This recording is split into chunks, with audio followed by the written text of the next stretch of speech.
Logarithm 11th NCERT में तो नहीं मिलेगा, ये जेई का ही है लॉगरिथम, और फिजिक्स और केमिस्ट्री में भी लॉग यूज होता है। यहां पर आपको बताया जाता है कि log a to the base b, ये बेस नीचे लिखा जाता है यहां पर, और लॉग किसका लिया गया है, ए का लॉग लिया गया है।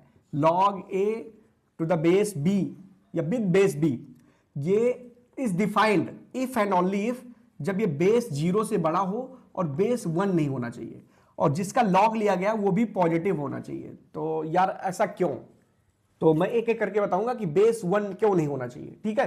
तो आप ध्यान से देखिएगा, और बेस 0 से बड़ा क्यों होना चाहिए, बेस 1 क्यों नहीं होना चाहिए, आइए चेक करते हैं। तो इसको समझने के लिए हम पहले बेसिक से चलते हैं कि एक्चुअल में लॉग आया कहां से पिक्चर में। तो देखिए पहले कुछ एक्सपोनेंशियल फॉर्मेट थे लिखने के, जैसे मैं 5 का स्क्वायर करता हूं तो ये हो जाएगा 25, ठीक है। 6 का स्क्वायर करता हूं तो हो जाएगा 36, 6 पर पावर 3 करता हूं तो 216 हो जाता है, ठीक है। ये सारे एल्जेब्रिक फॉर्मेट बोलो या एक्सपोनेंशियल पावर वाला फॉर्मेट बोलो, एक्सपोनेंट के हिसाब से बोलो, ऐसा कुछ।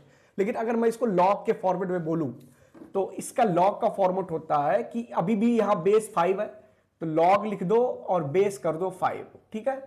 और किसका लॉग लो, 25 का, तो रिजल्ट एक एक्सपोनेंट आ जाता है जिसकी वैल्यू है 2, ठीक है। जैसे इसके बारे में लिखना चाहे तो लिखा जाएगा लॉग आपके पास है 36, बेस क्या करना है, अभी भी यहां 6 है तो यहां 6 कर दो तो आंसर आ जाएगा 2। यहां पर देखें तो ये लॉग आपके पास, अगर मैं 21 करता हूं, बेस 6 लेता हूं तो आंसर आ जाएगा 3, ओके। तो ये आपके पास लॉग फॉर्मेट है इन्हीं चीजों का लिखना।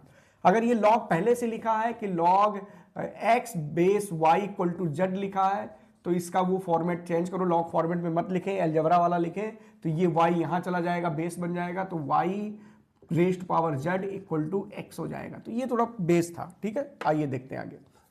अब मैं बोलता हूं बेस 1 नहीं हो सकता, तो एक काम करते हैं बेस 1 कर देते हैं। बेस 1 मान लो, अगर तो लिखोगे log बेस 1 और यहां पर जो भी मान लो x मान लिया और दिस इक्वल टू y, तो यहां से अगर इसको उस फॉर्मेट में लिखें तो y raise to power 1 equal to x हो जाएगा, ठीक है। हो गया ना, y raise to power 1 equal to x, तो बेस 1 हमने कर लिया उस हिसाब से। अब मैं क्या करता हूं कि इसको कुछ एग्जाम्पल के साथ करते हैं, जैसे 2 पर पावर 1 दिस इक्वल टू 2, 3 पर पावर 1 दिस इक्वल टू 3, ऐसे 4 पर पावर 1 इक्वल टू 4। अब काम करते हैं, इस सबको लॉग लिखते हैं, इसका लॉग भी लिखते हैं, तो लिखा जाएगा log 2, सॉरी बेस 1 करना चाहिए था मुझे, बेस तो ये 2 3 4 हो गया, तो बेस 1 करना चाहिए। एक काम करते हैं, 1 पर पावर 7 इक्वल टू 1, 1 पर पावर 8 भी आपके पास 1 है, 1 पर पावर 100 भी आपके पास 1 है। अब इन सबको लॉग फॉर्मेट में लिखना चाहें तो इसको लिखेंगे log 1 बेस 1 इक्वल टू 7, ये वाला देखिएगा। इसको अगर लिखना है तो लिखेंगे log, इसका log लेंगे 1 का, अभी भी बेस 1 है, इक्वल टू 8, और इसका लिखेंगे तो log 1 बेस 1 इक्वल टू 100। तो ये 3 इक्वेशन बन गई, 1 2 और ये 3। ये तीनों इक्वेशन में देखो तो सब गड़बड़ है भाई। ये आपके पास LHS सबका सेम है और RHS सेम नहीं है। LHS log 1 बेस 1 7 आ गया, log 1 बेस 1 8 आ गया, तो ये कंफ्यूजन क्रिएट हो गया ना, ये तो रिजल्ट आया ही नहीं। सेम रिजल्ट आना चाहिए भाई, log 1 बेस 1 7 है तो अब यहाँ 8 कैसे हो गया, इसलिए बेस को 1 रखना ही नहीं है log में, क्लियर है। आगे है, बेस को निगेटिव नहीं रखना है, वो देखें तो बेस तो 1 नहीं हो सकता, बेस निगेटिव नहीं हो सकता, उस पर चलते हैं। जैसे बेस मैंने निगेटिव कर लिया, -2 पर पावर 2 इक्वल टू 4, 2 पर पावर 2 इक्वल टू 4, ये रिजल्ट आ रहा है ना। इसका लॉग लेते हैं तो ये हो जाएगा log 4 base -2 equal to 2, okay.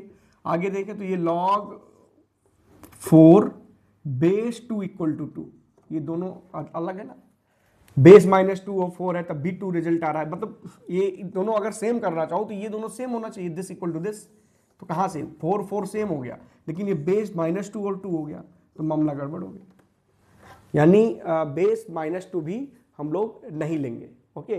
क्यों नहीं लेंगे कि यार अब आगे मैं बताऊं तो इसमें क्या होता है कि फंक्शन इन्वर्टिबल होना चाहिए, लॉग एक इन्वर्टिबल फंक्शन है तो सेम रिजल्ट नहीं आना चाहिए। जैसे -2 का स्क्वायर भी 4 आ गया, 2 का स्क्वायर भी 4 आ गया, एक इनपुट पर 2 आउटपुट मतलब दो अलग अलग इनपुट पर एक ही आउटपुट आ रहा है, तो फंक्शन 1 1 हुआ ही नहीं, 1 1 नहीं हुआ तो इनवर्स नहीं निकाला जा सकता। इतना ज़्यादा डीप में जाने की जरूरत नहीं है, बस आप समझिए कि नेगेटिव क्यों नहीं हो रहा है, आपको दिख रहा होगा साफ साफ, ठीक है। तो पॉजिटिव होना चाहिए, 1 नहीं होना चाहिए।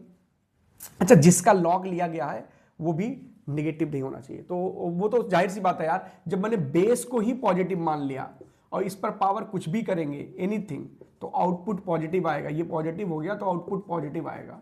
तो लॉग किसका लेंगे? सिर्फ पॉजिटिव नंबर का, ठीक है। कि बेस को ही मैंने पॉजिटिव मान लिया तो फिर वो आउटपुट उसका नेगेटिव नहीं आएगा। तो लॉग के फॉर्मेट में लिखना है तो लॉग तो इधर वाले का लॉग लेते हैं बेस ये लगा के, तो वैसे भी नेगेटिव नहीं होना चाहिए। अच्छा, लॉग की वैल्यू नेगेटिव आ सकती है। लॉग की वैल्यू, अगर लॉग का ग्राफ देखें, अब ग्राफ तो मैं यहाँ पर डील नहीं करने वाला ग्राफ के साथ, कुछ ऐसा होता है। तो जब मैं लॉग की वैल्यू कम डालता हूँ, ये 10 का है ग्राफ शायद, नहीं लॉग ई का ग्राफ है, तो ये पीछे की वैल्यू अगर डालता हूँ मैं तो निगेटिव आ जाता है आंसर, ग्राफ नीचे जा रहा है, ठीक है।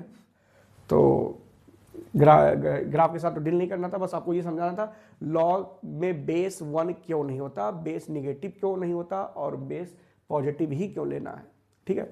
तो आपको आई होप जानकारी समझ में आएगी। इस तरह की जानकारी के चैनल के साथ जुड़े, लाइक करें, शेयर करें, सब्सक्राइब करें। मिलते हैं अगले वीडियो में, बाय बाय।